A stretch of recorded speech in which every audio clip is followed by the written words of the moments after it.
Santa Claus is coming to town. Or is he? Or isn't he? Or I don't know. I don't know how I feel about the whole thing, right? Mama, if you clicked on this episode, perhaps you're in the same dilemma that I have found myself in this beautiful Christmas season. If you're like me, you're raising a house full of littles, and there are just so many conundrums that, quite honestly, just abruptly blurt themselves like a toddler's voice themselves, like in our lives. And we have to make decisions sometimes on the spot, or at least it can feel that way, of which way do we want our family to go? Like, we are, right, along with our husbands, we are navigating someone's childhood as if that wasn't enough pressure. And around this time of year, there is perhaps no central figure bigger than Jesus than is Santa Claus. And especially if you're raising your kids in the States like I now am, Santa seems to be everywhere. I mean, you cannot escape him, right? Mamas, he is everywhere. He is at the mall. He's at the fire stations. He's now even in our kids' schools, right? And, that was when Santa first got brought up in our household this year. Before I or my husband even had the chance to actually talk about what do we want our children to believe? What do we want to tell them about this figure that is inescapable? So our son Mason, he's 3.5. And for those of you who this may be your first episode listening to my podcast, I'm an American. My husband is Belgian. And we had both of our boys, including my bonus daughter, all were born in Belgium. And we just immigrated here in July of 2023. So this is our first American Christmas, and our son Mason started preschool just in October, and kind of suddenly out of nowhere he started coming home in the last weeks of November talking all about Santa, and he was so excited. You could just see joy ripple through his body about a man that we have never even talked about. Now, in our household, you would see Santa Claus occasionally, like on the TV with commercials, or our son really loves watching Christmas music videos on YouTube. So he has memorized Jingle Bells since it was basically the 4th of July in our household. But it never really occurred to us that we needed to officially have the conversation until the conversation had kinda already somewhat happened outside of our home. So then my husband and I needed to decide, what do we want in our household? To believe or not to believe in Santa? That has become the big question in our household. And maybe it's become one in yours as well. And that is why I'm bringing this episode to you today. I am not telling you how to believe. I am not telling you how Christian are you if you decide to let your children believe in Santa Claus or not. What I am going to do is I'm coming to you as a fellow mom who has this very same conundrum in our own house. And I'm just going to be totally transparent. I am recording this episode about 24 hours after we brought our son to a pancake breakfast at our local firehouse with Santa Claus, where he met Santa and got a present from him. So I am not perfect in this either.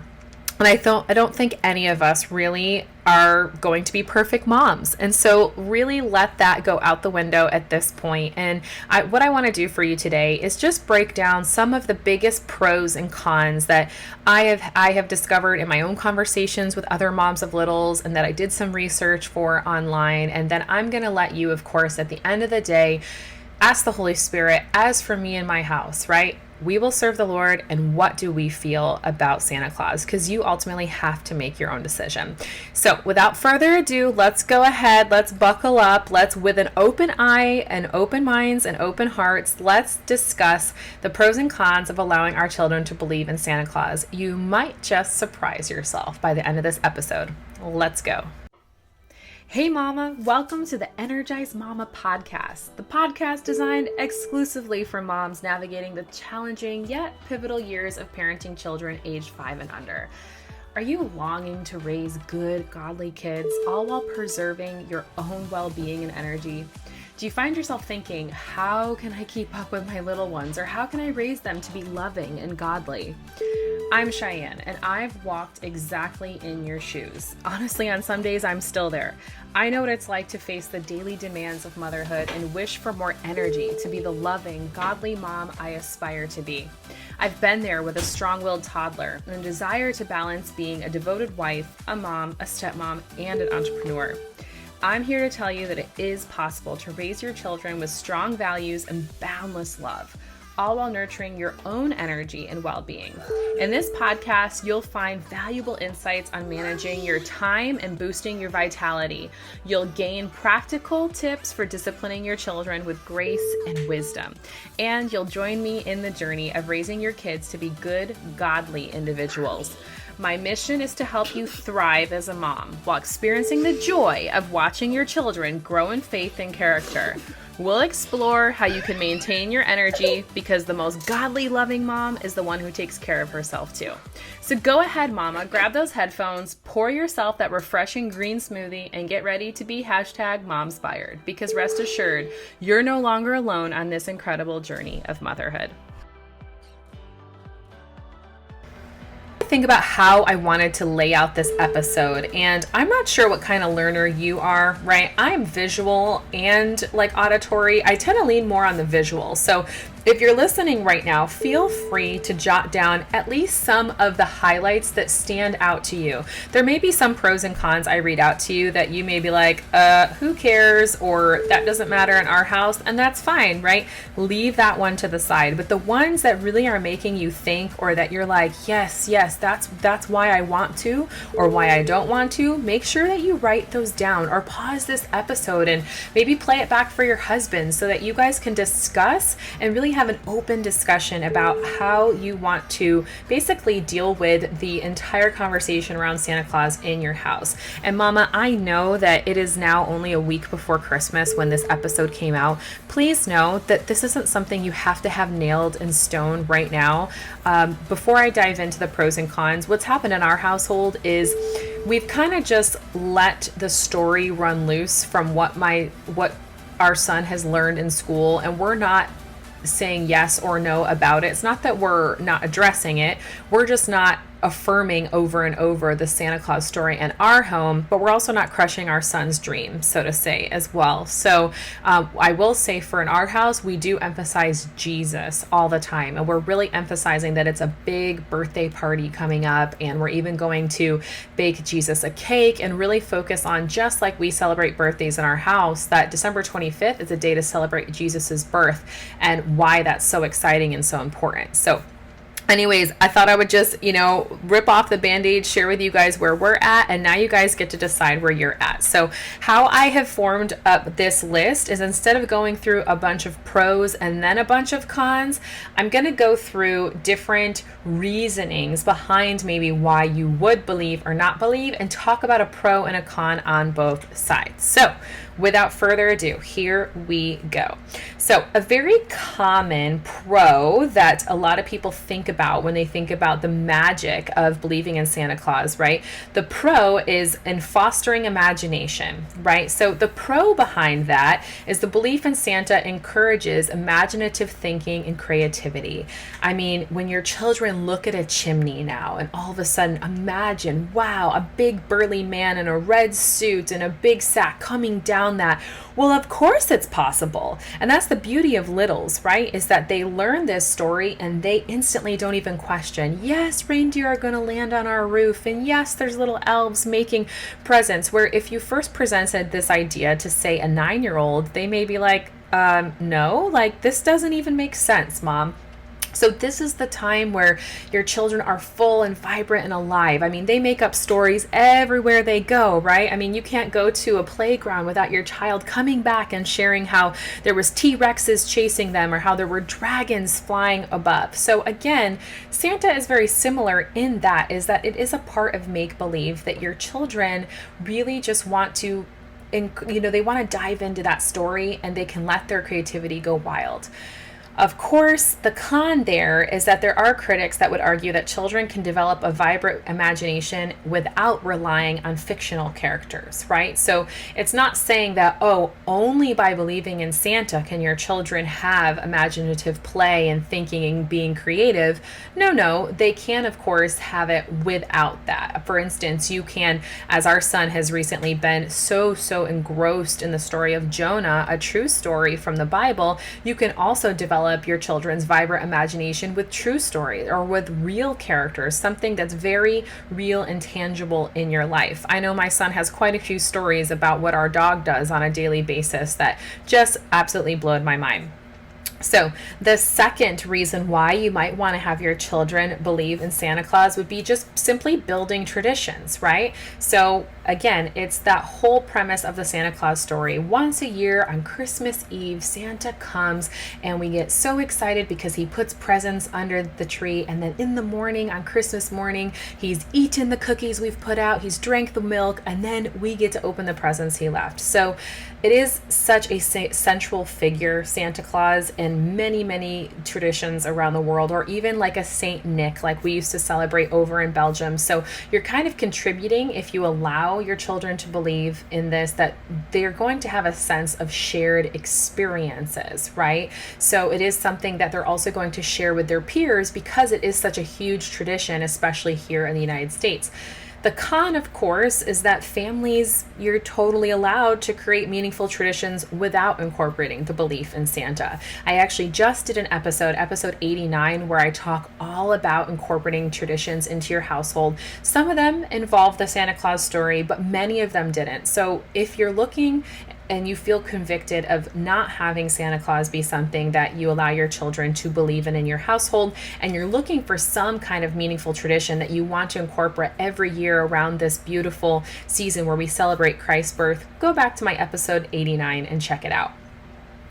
Another big pro, and maybe a con depending on which way you look at it, is promoting good behavior, right? So as age old as the song, right, that I sang to you guys upon the opening of this episode is, he sees you when you're sleeping, he knows when you're awake, he knows if you've been bad or good, so be good for goodness sake. And some parents love this idea. It's a perfect freebie, so to say, around the holidays, especially when there's extra sugar involved that may allow our children to go a little crazy and allow them to be a little extra naughty, that they can share about the Santa story, about how he's watching, and that only good kids get the presents. And even looking at the big rise of the elf on the shelf culture, same kind of concept. An elf watches our kids' behavior and then flies to North Pole every night to tell Santa and report on whether the child was naughty or nice.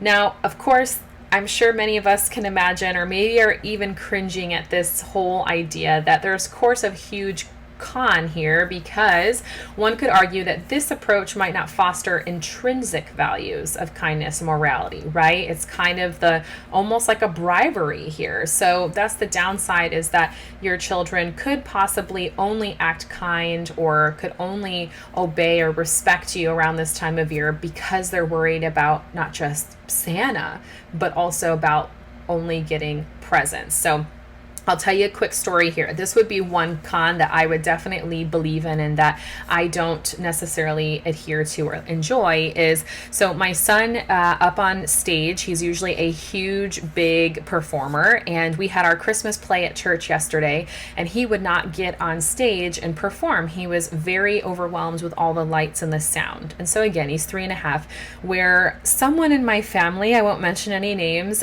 tried to bribe him to say, if you're a good boy and you go up and perform, you'll get a special toy when you get home.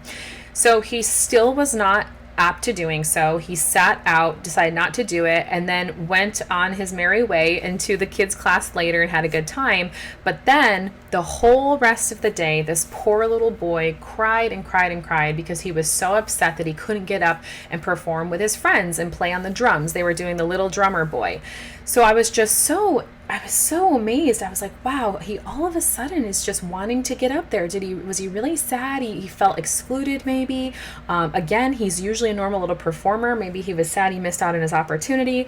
But it came out towards the evening last night, as we were trying to get him to bed, that he was very upset that he was not able to prove that he was a good boy so he could get a special toy or present. And so that right there was like, boom to the heart for me that I was like, oh no, he only wanted to participate and get up there after the fact only because he really felt like he wanted a toy. Not because he wanted to join, not because he felt led to be there with his friends, but because he wanted a toy. So again, not telling you how to believe in your own household, but this for us is definitely a part of the Santa story that we actually do not encourage. And that's something I also want to have a little caveat here and say that you can and you could still have your children believe that there is a Santa Claus, but you get to control the narrative in your own household, right? You can choose to leave that part out and say that, because, nowadays I've even read articles online where coal is out. Kids do not get coal anymore in their stockings, So I think it's one of those things you can really still allow your child to believe in this imaginative, figure without having to feel like they have to believe in absolutely every single part and all the harm and done that goes along with it. But maybe that's another reason why you would just say no, just cold turkey, like not believing in it at all, because of course there are those narratives still around in history and cultures and different families, and they attach it to the Santa Claus story. So again, it's up to you what you decide for you and your family. I've got something really special to share with you. Motherhood is a wild ride, right? I mean, it sure is. That's probably why you're listening to this podcast right now. I mean, we're juggling a million things, trying to keep our kiddos alive. And let's not forget about that elusive thing called, air quotes, self-care. But here's the deal, Mama. You deserve more than just survival mode. You deserve to thrive. Now, I'll be completely honest, I do not have a magic wand to make the chaos disappear, if only, right? But what I do have is something pretty incredible that can help you find more energy, focus, and joy in the midst of the beautiful chaos. It's called the Energize Mama Method. I designed this with moms of little ones in mind because, well, I'm there too. I am in the trenches with you. I get the sleepless nights, the sticky fingers, and the endless whys. And in this course, we're not just talking about managing the chaos. We're actually doing a deep dive into how you can create a life that feels energizing, purposeful, and yes, joyful. Now, here's the exciting part. For the entire month of December, anyone who joins the Energize Mama method with me is not only getting a roadmap to reclaim their energy, but they'll also receive a free copy of my brand new cookbook and devotional called Need and Know. Picture this: healthy recipes your kids will love with a side of soul-nourishing goodness. And because I believe in spreading the joy, you'll also get a complimentary coloring book to keep the little ones entertained. So Mama, if you're ready to ditch the exhaustion and step into a life that's vibrant and fulfilling, this is officially your invitation. Head over to energyformoms.com or click the link below to join, and let's embark on this journey to an energized, joyful motherhood together, because you deserve it. Doing Mama, we are just breezing through these. Oh my goodness, I'm not sure if you're any closer to a decision or not, and so I am going to continue to help you. I have about 5 or 6 more thoughts I want you to think about, and then we'll wrap it up at the end. So the next one is creating fond memories, right? So believing in Santa can lead to really beautiful, cherished memories and family bonding. There's that yearly photo with Santa that you can look back on, and it's almost like a little memento to see how your children have grown, not just physically, but also emotionally. It's like, oh my gosh, remember last year you were screaming and so sad, and now look, you're sitting on his lap and laughing with him, or it's the excitement on Christmas Eve when they go to bed and they're so excited to leave out those cookies and milk for Santa Claus to eat.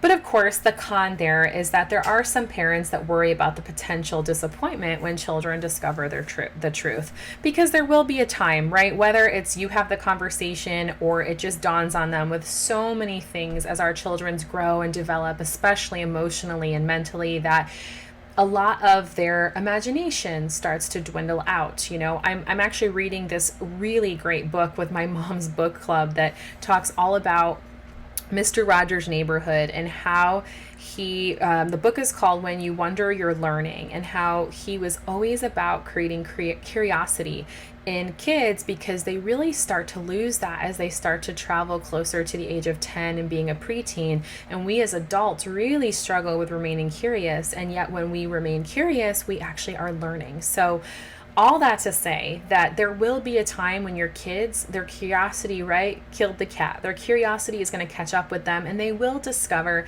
that Santa Claus is not real. And so I'll say that as an almost 36-year-old adult, I've heard great things and bad things from this. I've heard people who have said that their kids just kind of figured it out on their own, and they weren't upset, and they understood, and they wanted to even create and continue the magic for younger siblings or for their younger, say, family members. And then of course there were the kids that were like, wow, mom and dad, like, you lied to me. Like, and that's what's really hard, right? That's really hard to combat, because you don't know what way that your kid is going to react. I think if they come at it from a perspective of like, wow, you lied to me, I think that's just a deeper conversation you can have with them, and talk about how there's actually a lot of things in their childhood that you went along with. It wasn't about lying. It was about increasing their creativity and their imagination. I think about how often I've ran from a T-Rex into a store just to escape them with my little 3-year-old. And obviously there's not really a T-Rex here in Venice, Florida, but with my son, I was increasing that imagination. So was I lying to him? No, but we were having fun and imaginative play that is so important for their emotional and honestly, their intellectual development. So on that same note, there is the con, that there is the belief that potentially by allowing your child believe in Santa Claus, that there is some deception and trust that can be there, right? So critics would argue that perpetuating the Santa myth involves deception, which could erode trust when it's revealed. But again, that doesn't happen necessarily with every child. Now, the of course, like supporters of the Santa Claus belief would say that it's totally harmless and it's just a culturally ingrained tradition. Again, a lot of children understand that when they become to a certain age, and by the time they're aware that Santa isn't real, a lot of times emotionally they're also developed enough to where they realize, okay, I get it, like it is all around you. So it's also not going to be something that your child, depending of course on who they are, that they can see that it's all around, that it's more of a cultural thing and not just mommy and daddy lying to me kind of thing. It's like it is part of the beauty and the magic of Christmas.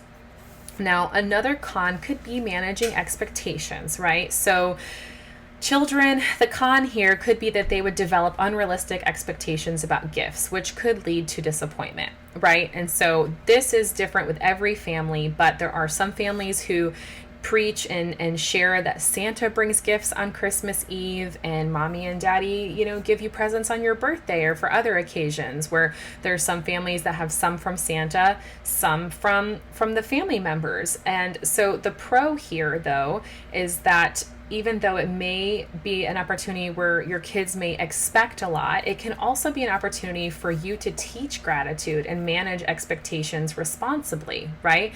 And so as opposed to a Santa Claus figure not being there, here we can talk more about, what is Santa teaching? That my pastor, actually, the past couple weeks has been doing a series about different characters in society that we have come now to know, in the Christmas holidays, everyone from Santa Claus to Frosty the Snowman, Little Drummer Boy, all these iconic Christmas characters. A lot of them actually have really beautiful roots. A lot of them were stories that were created for people who did not know the Christ story, that did not know Jesus, in a way that could be related in culture to speak to them, to draw them nearer to actually learning more about who Jesus was.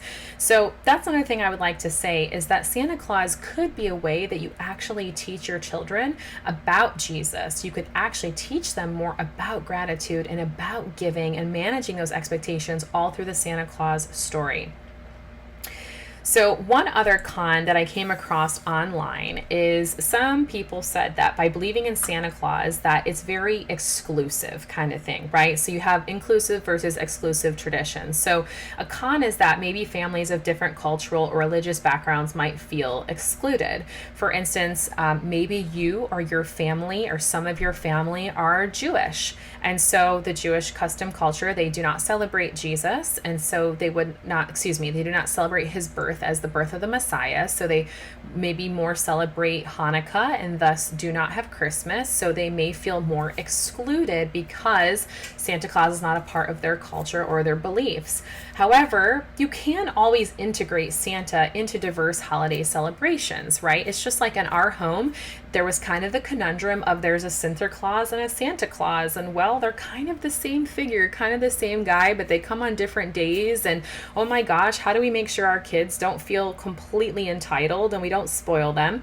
But what we decided to do was teach how Santa and Santa Claus, that they're both men that are living out Jesus's desire to give his ultimate gift, right? His salvation, his love to the world, and how it's better to give than receive. And they're doing God's work here on earth. They're being his hands and feet and helping people feel loved around the holiday season.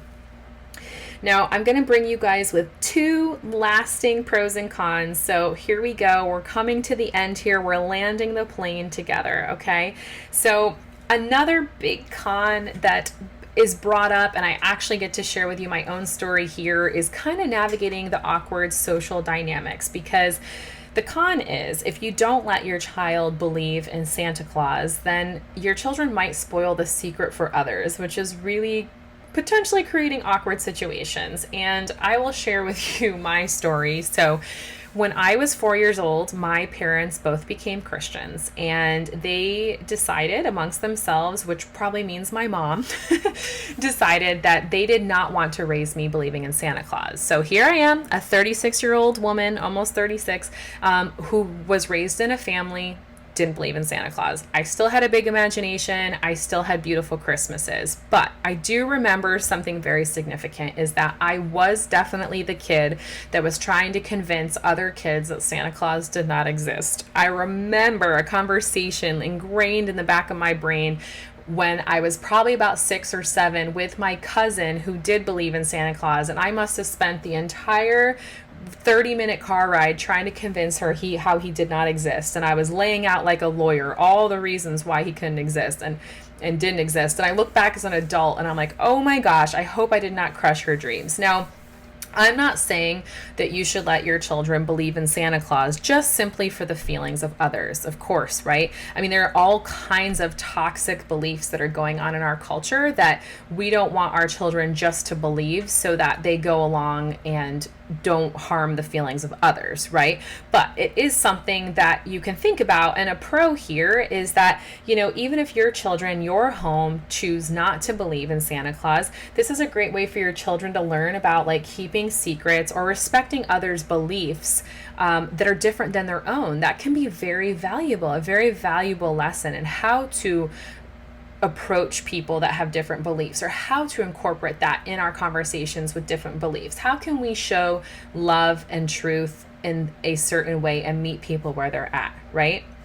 So the last but certainly not least way that you can maybe want to think about when it comes to letting your children believe in Santa Claus or not, a big con happens to always come in the form of basically balancing materialism. So there's a lot of critics out there that worry that there's the focus on gifts from Santa really reinforces materialistic values. And of course, right? And I think, with you listening to this podcast, you probably have kids 5 and under, and it is one of the times where kids are most me focused, right? They're growing into themselves, and so often they just see through their sweet little lens, right?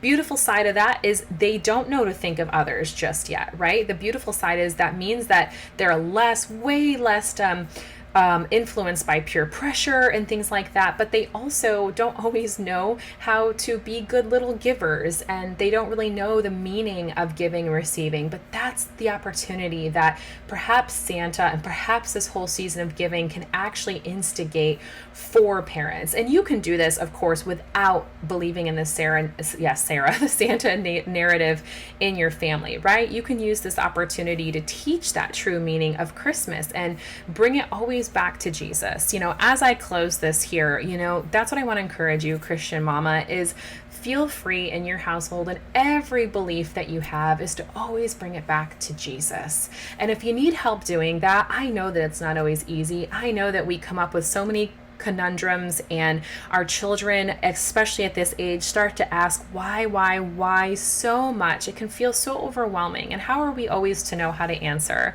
I first and foremost would always remind you to stop, drop, and pray. The Holy Spirit will teach you and will give you the wisdom in ways that a human being never can.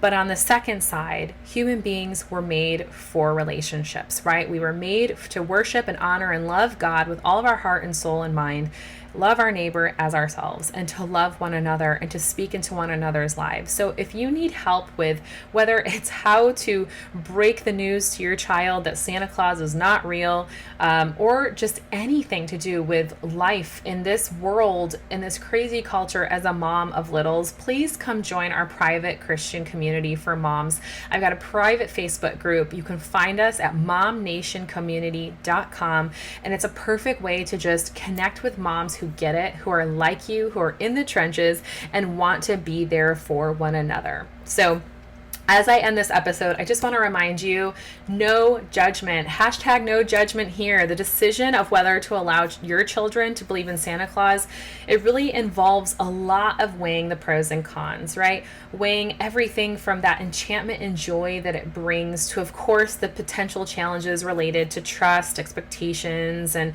cultural dynamics and all of that. But ultimately, you, mama, have got to consider your own values, your family dynamics, and the impact on your children's emotional well-being. Have this discussion with your husband, make sure it's something intentional that you guys, navigate and figure out together, because it really can be a beautiful opportunity for you guys to have this open communication, feel like you guys are working together as a team, and where you get to instill values together for your children, and ultimately something that's going to impact your family long term, because you're going to be discussing something and making a decision around something that's going to be creating lasting holiday traditions for you and your family together. So I am so honored to have your hearts and have your ears here today. Thank you so much for tuning into this episode of The Energized Mama. Please, if you felt value and you love this episode, if you're like, oh my gosh, my girl over here has got to hear this, please send her this episode and go ahead and hit subscribe, because I love pouring into your lives. It is not easy to be a mom out there nowadays, and none of us should mom alone. On that note, have an absolutely fantastic holiday season. Know that you are so loved, you are so seen, you are heard here, and I will see you guys on a future episode of the Energized Mama podcast.